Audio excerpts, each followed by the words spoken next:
do Senhor. Vamos abrir as nossas Bíblias no livro de 1 Reis, capítulo 15. Leiamos o texto que diz assim: No 18º ano do reinado de Jeroboão, filho de Nebate, Abias tornou-se rei de Judá e reinou 3 anos em Jerusalém. O nome de sua mãe era Maaca, filha de Absalão. Ele cometeu todos os pecados que o seu pai tinha cometido. Seu coração não era inteiramente consagrado ao Senhor, ao seu Deus, quanto fora o coração de Davi, seu predecessor. No entanto, por amor de Davi, o Senhor, o seu Deus, concedeu-lhe uma lâmpada em Jerusalém, dando-lhe um filho como sucessor e fortalecendo Jerusalém. Pois Davi fizera o que o Senhor aprova e não deixara de obedecer a nenhum dos mandamentos do Senhor durante todos os dias da sua vida, exceto no caso de Urias, o hitita. E houve guerra entre Roboão e Jeroboão durante toda a vida de Abias.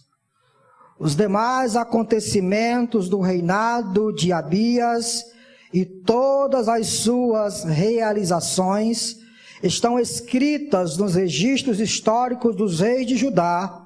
Também houve guerra entre Abias e Jeroboão, e Abias descansou com seus antepassados e foi sepultado na cidade de Davi, e o seu filho Asa foi o seu sucessor. Meus irmãos, o tema que eu vos trago esta noite é espelhando-se no exemplo dos pais. E para que nós possamos introduzir essa mensagem, eu preciso dizer a vocês o seguinte: os filhos sempre se espelham nos pais, inclusive naqueles aspectos que de forma alguma esses pais desejam compartilhar com os seus filhos. Os filhos sempre irão ter os pais como uma espécie de espelho, onde de alguma forma os pais irão influenciar os filhos a andarem em seus mesmos caminhos. Muitas vezes até alguns pais não desejam que os filhos reproduzam algum aspecto negativo dele, mas não tem jeito. Mesmo você não querendo, a probabilidade de isso acontecer é absolutamente enorme. Porque simplesmente a vida dos pais está inteiramente ligada com a vida dos filhos, de maneira que muitas vezes a gente não sabe explicar como é esta ligação, mas está ligado. Muitas vezes você vê o filho produzindo algo que você não ensinou, e você nem disse como foi que essa pessoa faz a mesma coisa que o pai. Não é que você se sentou com ele e ensinou isso, ele vai olhar para você. Em algum momento, essa observação vai fazer com que esses filhos reproduzam as mesmas atitudes que você espelhou para ele.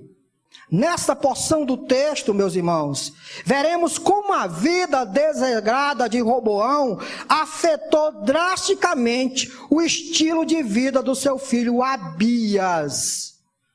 Domingo passado pregamos sobre Roboão. Hoje é sobre Abias e como ele foi a cópia de seu pai. Para que nós possamos entender direitinho o que o filho vai produzir, a gente tem que retornar um pouquinho para entender aquilo que o pai fez, as atitudes que o pai tivera. E todos vocês que têm acompanhado as nossas exposições sabem muito bem que Roboão caminhou no caminho do egocentrismo.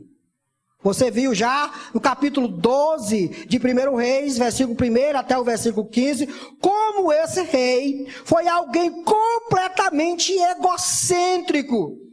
E o estilo de vida do pai de Abias, que é um estilo de vida egoísta, egocêntrico, com certeza vai marcar a vida do filho. Roboão era alguém que só pensava nele. Ele estava pouco se importando com os problemas do povo. E não duvidem, o filho está observando isso. A gente também percebe, meus irmãos, que Roboão caminhou no caminho da idolatria. Vejam comigo o versículo 23 do capítulo 14, que diz assim, versículo 23. Também construíram para si altares idólatras, colunas sagradas e poste sagrado sobre todos os montes e debaixo de todas as árvores frondosas.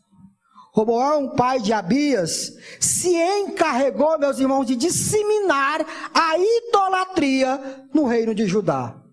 Enquanto as 10 tribos se desviavam completamente, porque isso era natural acontecer, se eles não queriam mais o templo, se eles não queriam mais a lei, se eles não queriam mais o sacerdote, a religião instituída por Deus, fatalmente eles iriam trazer para si deuses estranhos e copiar para si jeitos de se adorar a sua própria autoimagem. Esse foi o panorama das 10 tribos. Mas não se imaginava disso nas 2 tribos. Mas o que foi que Roboão fez? Se encarregou de disseminar isso. Aonde quer que houvesse um monte, ali havia um altar idólatra. Esse foi o caminho de Roboão. Primeiro, um homem completamente egocêntrico. Segundo, um homem que se encarregou de disseminar a idolatria no meio de Israel. Aí você pode dizer assim, mas pastor, esse menino não tinha uma mãe, não? Ele só tem um pai, será que a culpa é só do pai? Não, parece que tem uma mãe também. E vocês se lembram que eu disse que todas as vezes que o texto narra o nome de uma mulher, é porque tem um episódio importante ali. Não é, irmãos? Sim ou não? Percebam. Capítulo 15. Capítulo 15, versículo de número 13. Chegou até a depor sua avó Maaca, da posição, aqui quem depois foi Asa. Asa era o filho de Abias, o cara que eu estou falando agora, tá bom? Asa, depois do cargo de mãe, rainha, a sua avó, que era quem? Maaca. Olha só, olha o nome da mulher aí, irmãos. Versículo 13. Chegou até a depor sua avó Maaca da posição de rainha mãe. Por quê? Porque ela havia feito um porte sagrado repugnante. Aí vocês já sabem o que é isso, repugnante, que nós já pregamos sobre isso em textos anteriores. Ou seja, Abias tem um pai completamente idólatra. Abias tem uma mãe completamente idólatra. Tal como é o pai, também é a mãe. Olha só, irmãos.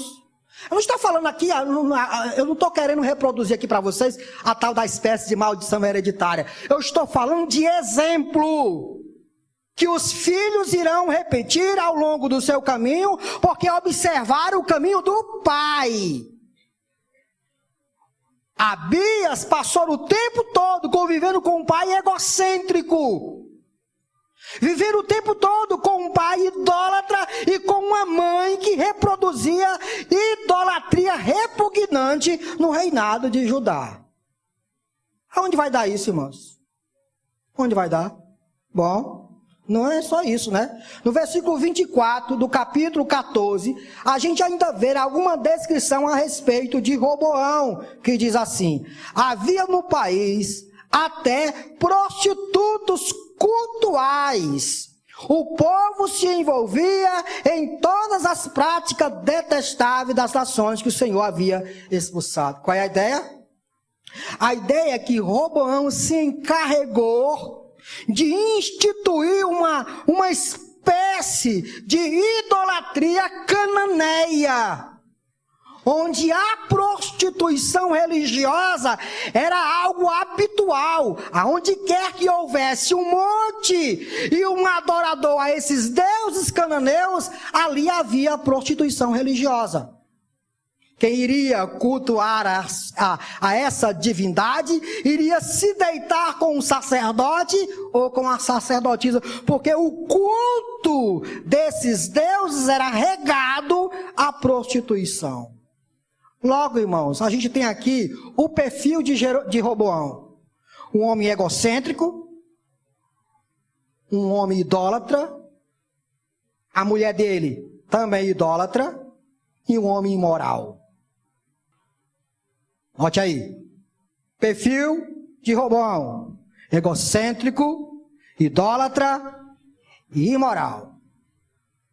Vejam, meus irmãos, que Abias, vivendo nesse antro de perdição, nesse lamaçal, observando as práticas de seu pai e de sua mãe, para ele escapar disso, só se Deus intervir. Se Deus não intervir, ele com certeza irá reproduzir os mesmos pecados do pai. E sabe qual é o fato, irmão? Deus não interviu. No filho dele, Deus vai intervir, no filho de Abias. Aí quando a gente chegar em Asa, aí vocês vão ver como é que a graça de Deus se manifesta no meio de uma lama. Entretanto, o que a gente vê, logo no versículo de número 3, a frase diz assim: ele cometeu todos os pecados que o seu pai tinha cometido. Eu acabei de dizer para vocês o perfil de Roboão. E é interessante que parece que o autor, ele não quer descrever as mesmas coisas que havia acontecido com Roboão. Porque para ele uma frase basta. Qual é a frase? Tá o pai? Tá o filho. Filho de peixe? Peixinho? É isso que o autor está dizendo. É exatamente isso que o autor sagrado diz a respeito de Abia. Ele resume os 3 anos que Abia reinou sobre o trono de Judá com uma frase só. Ele cometeu todos os pecados que seu pai tinha cometido. Então daí você já tem uma ideia que... Quem foi Abia? Como a gente pode traçar o perfil de Abias? Simples, olhando para o perfil de Roboão. Quem foi Roboão? Idólatra, egocêntrico e imoral. Quando o texto diz, ele cometeu todos os pecados de seu pai. Logo a gente entende que Abias era egocêntrico, idólatra e também imoral. Meus irmãos, não tem como fugir. Essa é uma verdade que ela é dura e nós não gostamos, mas não há como fugir desta realidade. É inevitável que os filhos reproduzam os mesmos pecados dos pais. Os nossos filhos, meus irmãos, eles não precisam de nós para ser o que eles são. E vocês sabem o que os seus filhos são? Pecadores. Os nossos filhos não precisam de nós para serem pecadores. Eles já nasceram assim. Por natureza, eles são pecadores. E a vida vai se encarregar de fazê-los pecar. É isso que a gente vê em Eclesiastes, é isso que a gente vê em Salmo, é isso que a gente vê em Romanos, é isso que a gente vê em Gênesis. O pecado original afetou todos os seres humanos de tal forma que depois da queda, todos nascem com a natureza pecaminosa.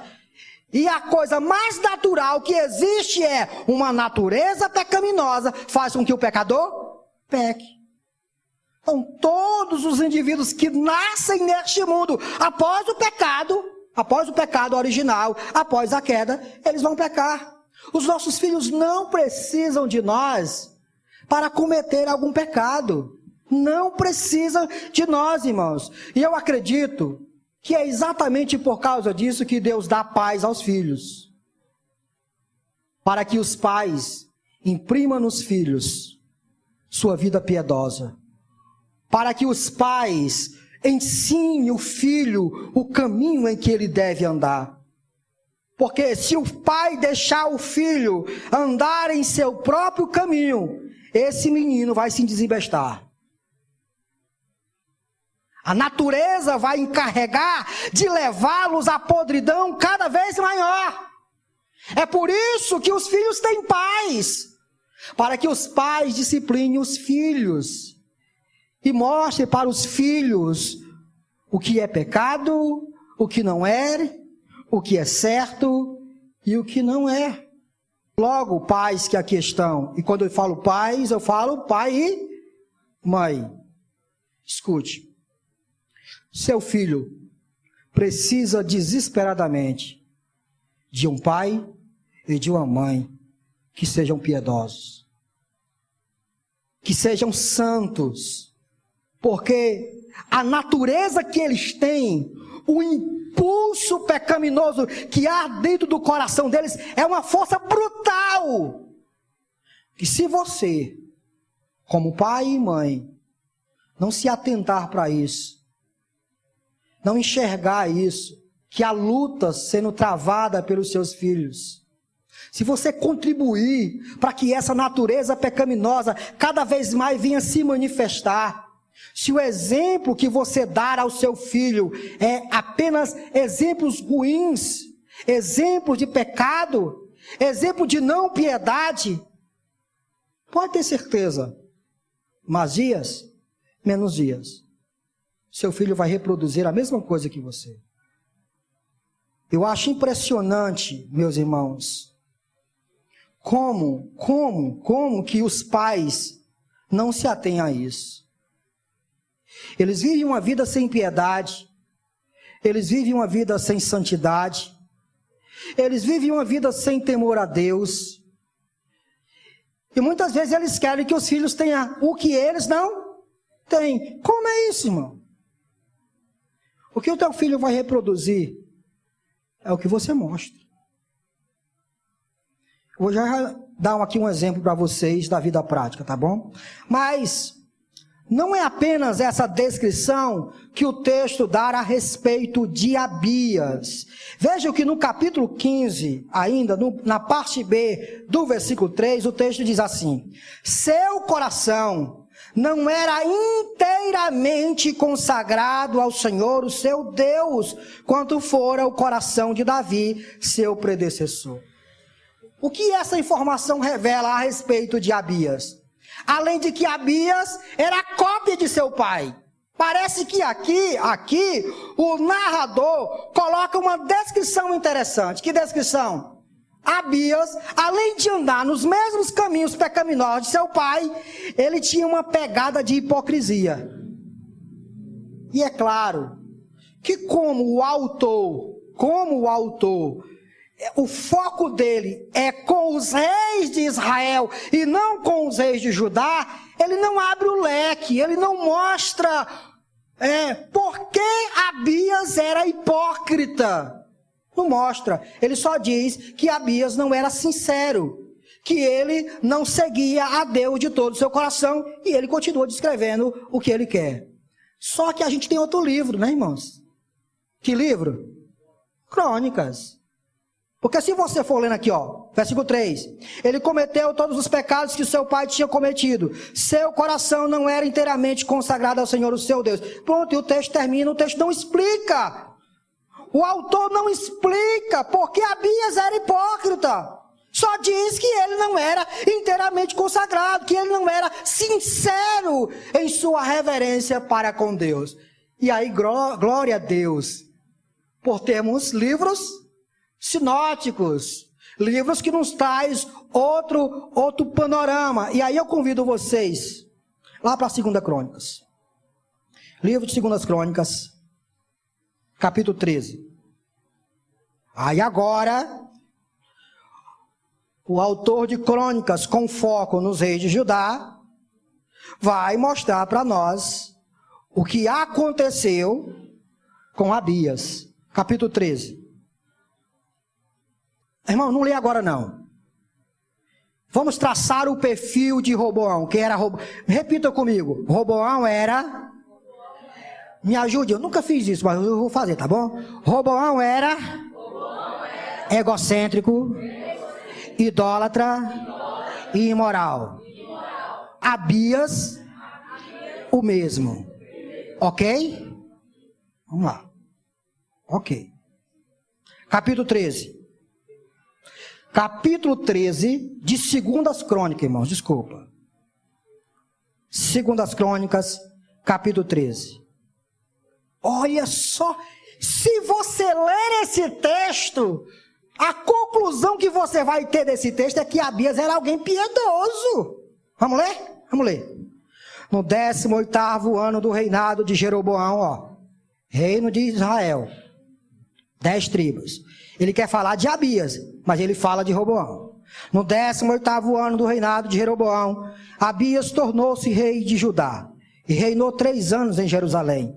O nome de sua mãe era Maaca, filho de Uriel de Gibeá. E houve guerra entre Abias e Jeroboão. Abias entrou em combate, levando uma força de 400.000 excelentes guerreiros, e Jeroboão foi enfrentá-lo com 800.000 igualmente excelentes. Abias subiu o monte Zemaraim, nos montes de Efraim, e gritou: Jeroboão e todo Israel, ouçam-me! Vocês não sabem que o Senhor... Olha que crente, olha que anjinho, irmão.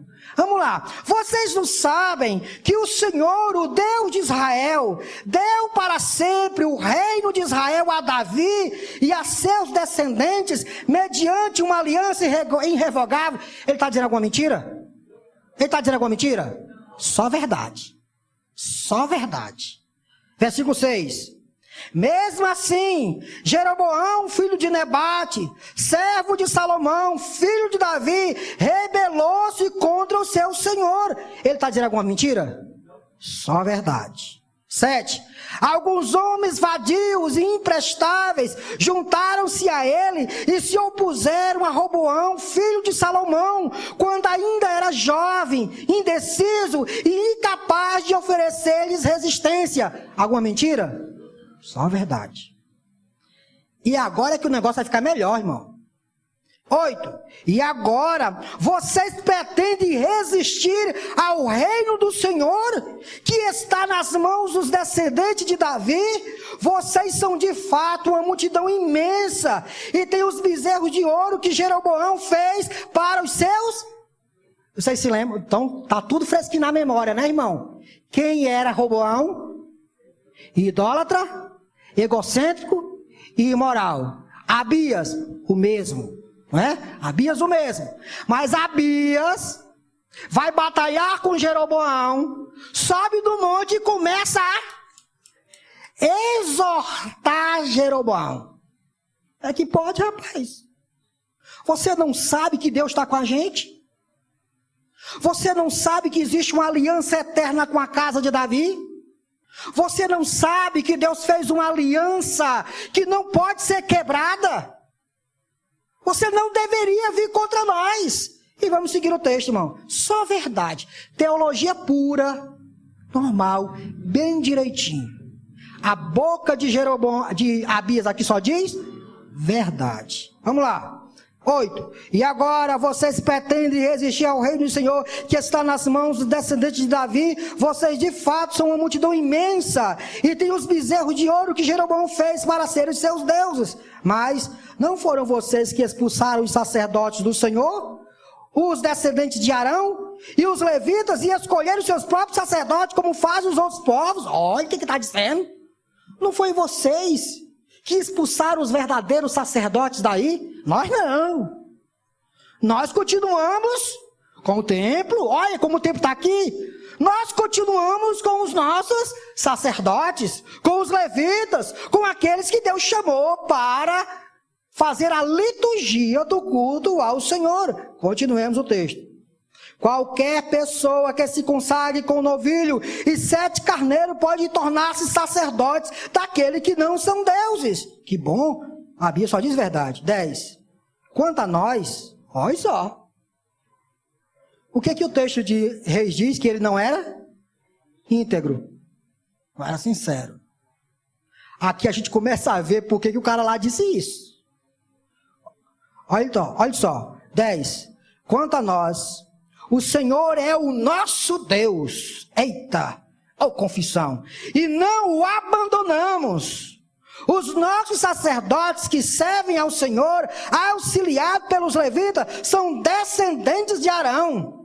Todas as manhãs e todas as tardes eles apresentam um holocausto e incenso aromático ao Senhor. Arrumam os pães sobre a mesa, cerimonialmente pura, e todas as tardes acendem as lâmpadas do candelabro de ouro. Pois nós observamos as exigências do Senhor, o nosso Deus, enquanto que vocês abandonaram Deus. Nós não abandonamos Deus. Vocês abandonaram Deus. O autor lá diz isso, irmão? Me diga uma coisa, o autor lá diz isso? O autor de 1 Reis diz isso? Não. O autor de 1 Reis diz que Roboão era imoral, egocêntrico e idólatra. E Abias, cópia do pai. E ainda, o texto diz que ele era hipócrita. Agora a gente percebe por quê. Quando ele está diante de uma guerra com Jeroboão, ele tem a cara de pau, a cara lisa de passar um sermão em Jeroboão. Dizendo o quê? Que Jeroboão não tinha autoridade para guerrear contra as 2 tribos. Por quê? Porque eles tinham abandonado o Senhor. Porque eles tinham desprezado as leis. Porque eles tinham desprezado o sacerdócio santo. Porque eles tinham desprezado a casa de Davi. Mas eles não. Irmãos, a gente começa, aí quando você chegar em casa, você leia todo o texto, que aqui para mim, está claro aqui, que Abias tem uma teologia boa, porque tudo que ele está dizendo é verdade, não tem nenhuma mentira aqui. Uma teologia boa, mas um coração completamente desviado. Aquilo que a boca dele fala, não é aquilo que ele é. Está claro para mim nesse texto, juntando o texto de 1 Reis. Ele fala coisas verdadeiras, mas o seu proceder do dia a dia, como ele levava as 2 tribos a adorar o Senhor, como ele respeitava os mandamentos do Senhor, tudo isso, na prática ele não fazia. Mas na hora de falar, na hora de exortar, na hora de criticar, na hora de dizer que o outro estava errado, ele não cortou prego, irmão. Ele não demorou tempo. Porque é mais fácil falar do que fazer. Esse é o estilo de Abias. Um homem que é a cópia do pai, mas que é um homem cara de pau. Que tem a cara lisa de ficar passando sermão nos outros, quando a sua própria vida é uma vida completamente desvirtuada da verdade. Abias conhece a história de Davi, Abias conhece a lei que foi dada por intermédio de Moisés, ele entendia todo o conceito teológico da coisa, mas vida pura e santa diante de Deus, não. O que a gente aprende com isso, irmão? Olha só, o caminho do pai será o caminho do filho. Abias falava uma coisa, mas agia de forma diferente. E eu tenho uma pergunta para dizer para vocês aqui, para fazer a vocês. Será que não é assim que a maioria de nós construímos o nosso relacionamento dentro do nosso lar? Vai ler a Bíblia, menino. E você? Ah, esse menino não tem meu Senhor. Fala palavrão. E você? Ah, esse menino não está com vontade de ir para a igreja. Não sei por que agora que ele está virando adolescente, ele não tem vontade de ir para o culto. Será por quê? Não será porque muitas vezes ele viu você negociar o culto? Será que muitas vezes ele, na vivência diária, observando você, quando uma coisa ou outra acontecia, sua prioridade era não as coisas santas? A maioria de nós conhecemos a verdade. Sabemos o que ela é. Sabemos o conceito do que se deve fazer. Mas poucos de nós resolvemos andar na verdade. Falar a verdade é muito fácil, irmão. Passar sermão nos outros, é muito fácil. Ensinar os outros o que se deve fazer é muito fácil. Porque basta você juntar as coisas. 1 mais 1, 2, para por aqui.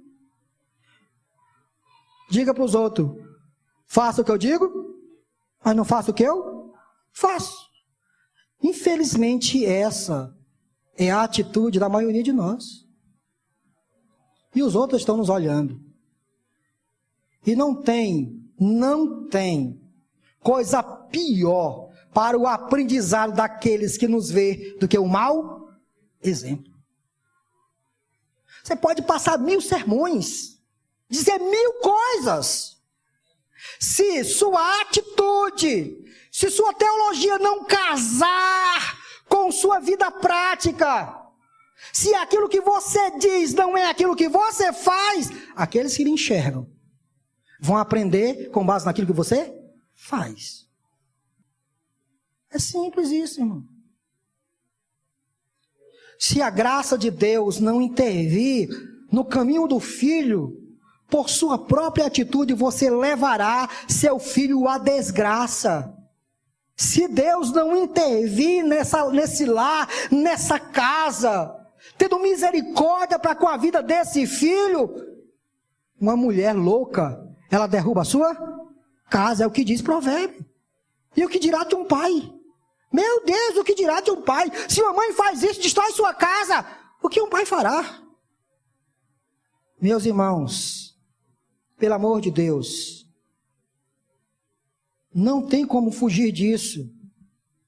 Exemplos falam mais do que palavras. Exemplo cai mais fundo no coração de um filho do que 1000 palavras. Se você, todos os dias, diz para o seu filho que ele tem que ser honesto, mas em algum momento, seu filho vê você agindo com desonestidade, é isso que vai ficar gravado nele. Não é suas palavras. Não é. Se você diz ao seu filho, só fale a verdade, mas de uma hora ou outra você é pego falando mentira. É isso que vai ficar. Porque o seu caminho é um caminho de hipocrisia.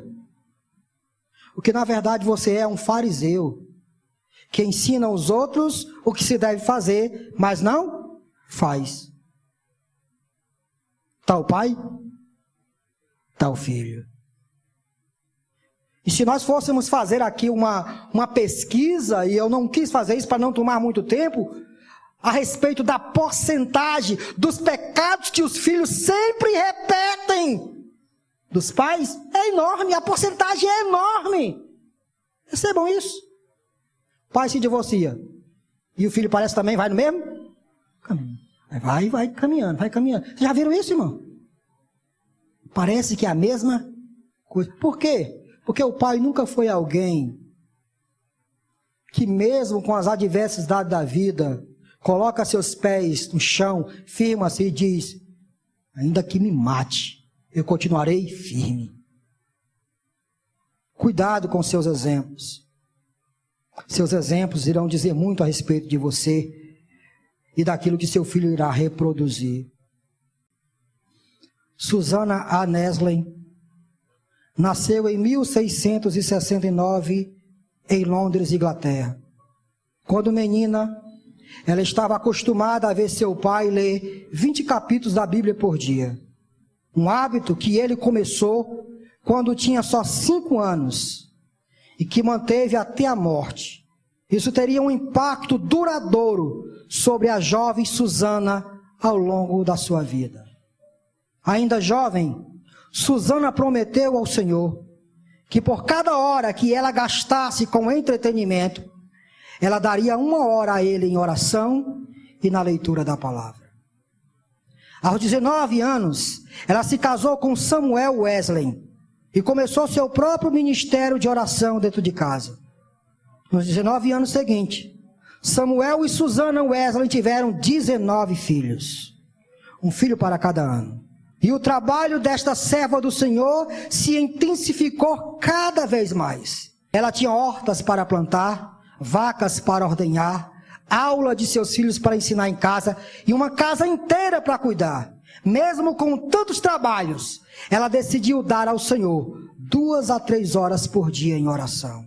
Destes 19 filhos, 2 cresceram para trazer milhões de almas para Cristo. E estes 2 são John Wesley e Charles Wesley. Estes 2 irmãos salvaram o mundo em seus dias. Atribui-se a Charles Wesley ter escrito milhares de hinos da igreja, muitos dos quais ainda hoje são cantados. John Wesley pregou a quase 1 milhão de pessoas em mais de 42 mil sermões e escreveu centenas de publicações. Ele foi a verdadeira definição de um bom pregador. Durante seu ministério, John Wesley andou mais de 400 mil quilômetros a cavalo, uma distância que equivaleria a circular o globo ao longo do Equador 10 vezes, dá 10 voltas ao mundo, ele andou. No final da vida, aos 70 anos, este inglês de 1,60 m e 58 quilos, pregou a mensagem da salvação a 32 mil pessoas sem microfone. Ele levou o reavivamento a todos os lugares a que viajou em seu dia. Vocês sabem a quem este mensageiro atribui tanto sucesso? Ele mesmo disse isso. Abre aspas. Aprendi mais sobre o cristianismo com minha mãe, no seio do meu lar, do que com todos os teólogos da Inglaterra. Vou repetir. Aprendi mais sobre o cristianismo com minha mãe, no seio do meu lar, do que com todos os teólogos da Inglaterra.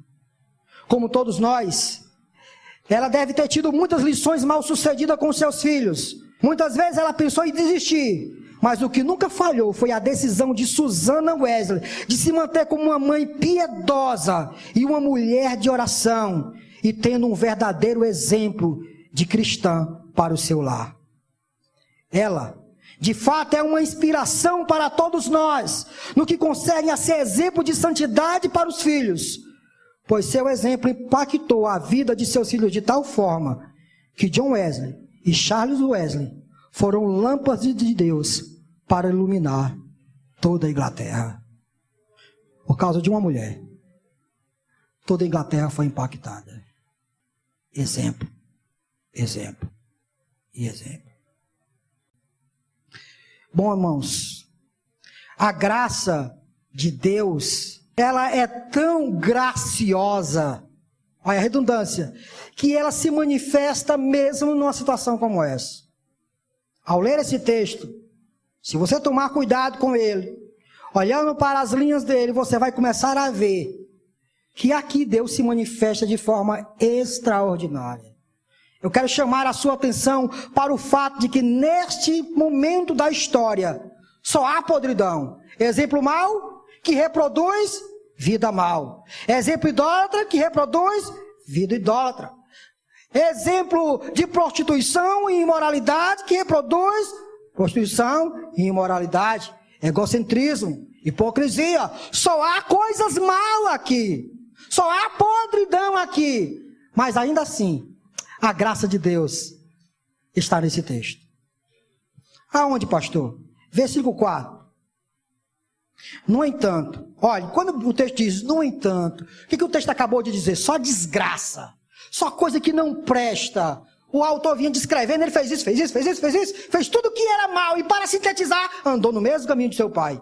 No entanto, olha só, no entanto, porém, todavia, por amor de Davi, o Senhor, o seu Deus, concedeu-lhe uma lâmpada em Jerusalém, dando-lhe um filho como sucessor e fortalecendo Jerusalém. Como é que a graça se manifesta nesse texto, irmãos? É simples. No fato de Deus abençoar um por causa do outro. Roboão merecia estar no trono? Aliás, Abias merecia estar no trono? Não. E se você ler o texto de Crônicas, que é ali o que Abias diz é tudo verdade. Quando Jeroboão entra em guerra com Abias, se Deus não intervém, Jeroboão acaba com a casa de Davi. Jeroboão extermina com as duas tribos. E Deus não quer isso, por quê? Porque Deus havia feito uma aliança com Davi. E o que Deus faz naquele momento?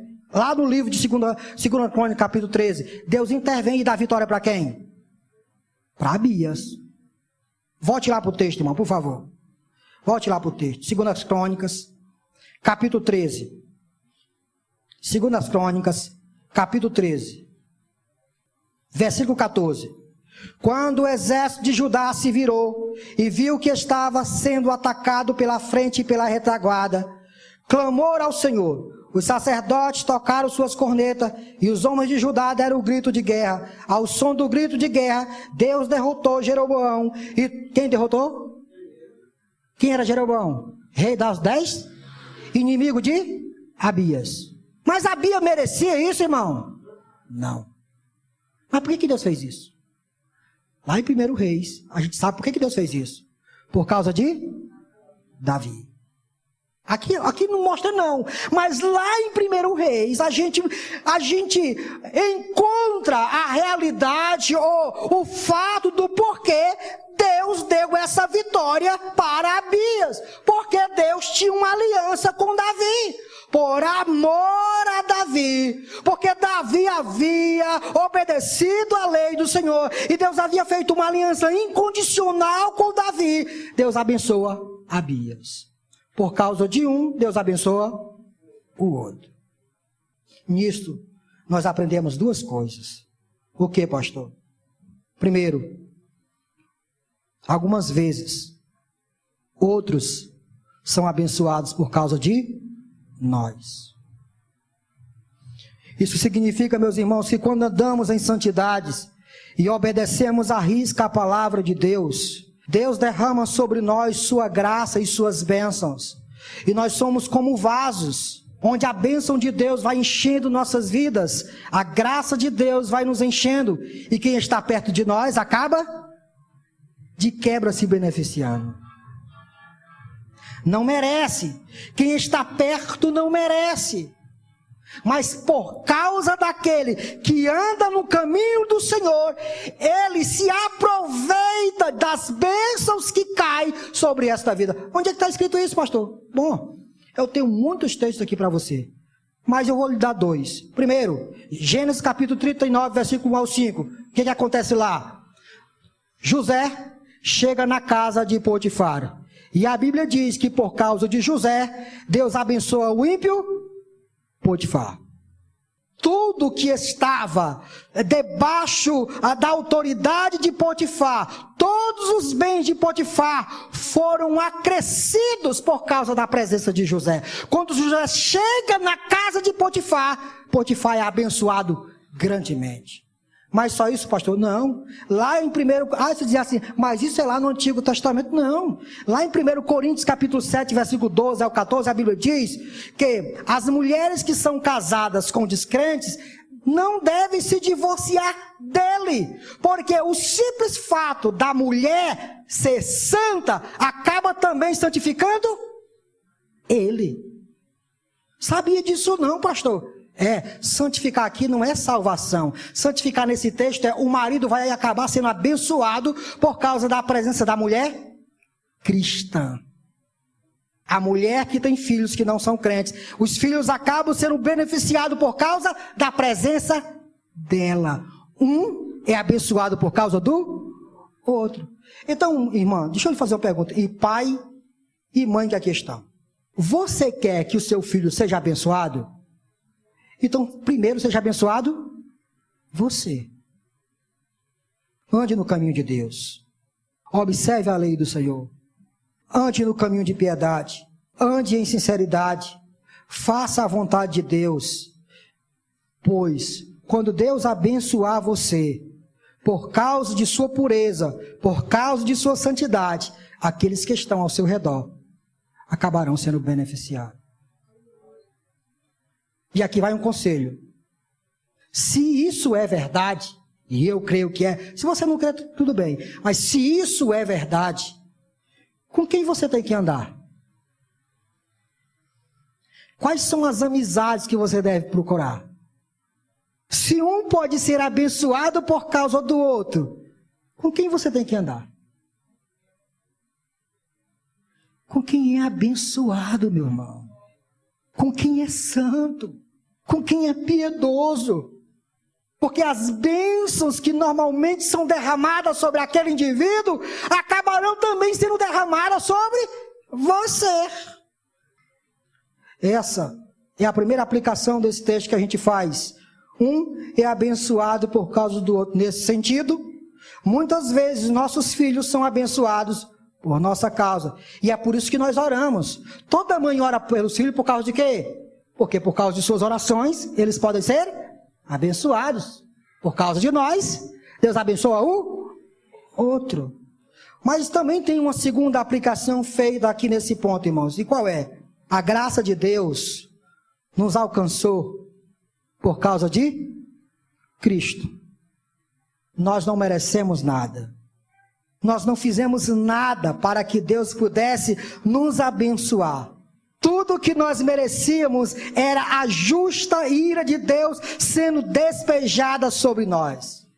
Mas sabe o que aconteceu?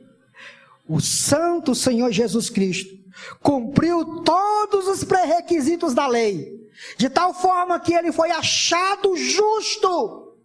E sendo achado justo, por causa dele, Deus abençoa nós. É por isso que nós oramos no nome de quem? De Jesus. Oramos no nome de Jesus por causa dos méritos dele, por causa da obra dele. Se nós nos achegarmos a Deus, baseado nas nossas boas obras, não receberemos nada de Deus. Mas se nos aproximarmos de Deus, confiando na obra perfeita de nosso Senhor e Salvador Jesus Cristo, meus irmãos, aí sim, por causa de Cristo, Deus abençoe a sua casa. Existe uma outra coisa, para encerrar nesse texto, que me chamou muita atenção. E o que é? É o fato de Deus ser leal. Olha o que o texto diz ainda, irmãos. Versículo de número 4. No entanto, por amor de Davi, o Senhor, o seu Deus, concedeu-lhe uma lâmpada em Jerusalém, dando-lhe um filho como sucessor e fortalecendo Jerusalém. Aliás, uma lâmpada em Jerusalém, dando-lhe um filho como sucessor e fortalecendo Jerusalém. Pois Davi fizera o que o Senhor aprova e não deixara de obedecer a nenhum dos mandamentos do Senhor durante todos os dias da sua vida, exceto no caso de Urias o Hetita. O que eu quero trazer à tona aqui? Eu quero trazer à tona para vocês um texto que está lá escrito em 2 Samuel, capítulo 7, versículo 8 ao 17. Estou terminando, irmãos. Deus ordena a Natã que vai até Davi, dizer as seguintes palavras. Assim diz o Senhor dos Exércitos, eu o tirei das pastagens onde você cuidava dos rebanhos, para ser o soberano de Israel, o meu povo. Sempre estive com você por onde você andou, e eliminei todos os seus inimigos. Agora eu o farei tão famoso quanto os homens mais importantes da terra. E providenciarei um lugar para Israel, meu povo, e os plantarei lá, para que tenham o seu próprio lar e não mais sejam incomodados. Povos ímpios não mais o oprimirão, como fizeram no início, e têm feito desde a época em que nomeei juízes sobre Israel, o meu povo. Também subjugarei todos os seus inimigos. Saiba também que eu, o Senhor, lhe estabelecerei uma dinastia. O que é uma dinastia, irmão? É um reinado? Um reinado constante, perpétuo, onde o filho desse vai reinar, depois o filho desse, depois o filho desse, depois o filho desse. Isso é uma dinastia. Continuemos o texto, irmãos. Também, qual é o versículo? 12. Quando a sua vida chegar ao fim, e você descansar com os seus antepassados, escolherei um dos seus filhos para sucedê-lo, um fruto do seu próprio corpo, e eu estabelecerei o reino dele. Será ele quem construirá um templo em honra ao meu nome, e eu firmarei o trono dele para sempre. Eu serei seu pai, e ele será meu filho. Quando ele cometer algum erro, eu vou punir ele com o castigo dos homens, com açoite aplicados por homens, mas nunca, escute, irmãos, nunca retirarei dele o meu. Vamos lá, irmãos. Se ele não me obedecer, se ele não andar igual você, Davi, eu vou castigar ele, eu vou disciplinar ele, mas eu não vou tirar dele o meu amor. Vamos lá, irmãos, continua o texto, por favor. Eu serei seu pai e ele será meu filho. Quando ele cometer algum erro, eu o punirei com o castigo dos homens, com açoites aplicados por homens, mas nunca retirarei dele o meu amor, como retirei de Saul, a quem tirei do seu caminho. Quanto a você, sua dinastia e seu reino permanecerão para sempre diante de mim, o seu trono será estabelecido para sempre. A descendência de Davi deveria fazer alguma coisa para que essas promessas pudessem ser cumpridas, irmão? Não. Eles poderiam andar errados, mas aquilo que Deus falou era incondicional. Deus cumpriria cabalmente essa aliança. E o que é que eu aprendo aqui com isso, irmãos? Quando tudo falhar, quando todos os exemplos falham, quando os pais não conseguem ser exemplos de piedade para os seus filhos, há uma saída. Há uma coisa que destona completamente o fato dos pais serem mau exemplo para seus filhos. Salomão foi mau exemplo para Roboão. Roboão foi mau exemplo para Abias. Mas o amor leal de Deus, o pacto, a aliança que Deus havia feito, jamais sairia da casa de Davi. Ah, pastor, e o que isso tem a ver comigo? Meu irmão, Deus fez uma aliança com o seu Filho Jesus Cristo na cruz. Aliás, antes do tempos eterno, Deus fez uma aliança com o seu Filho.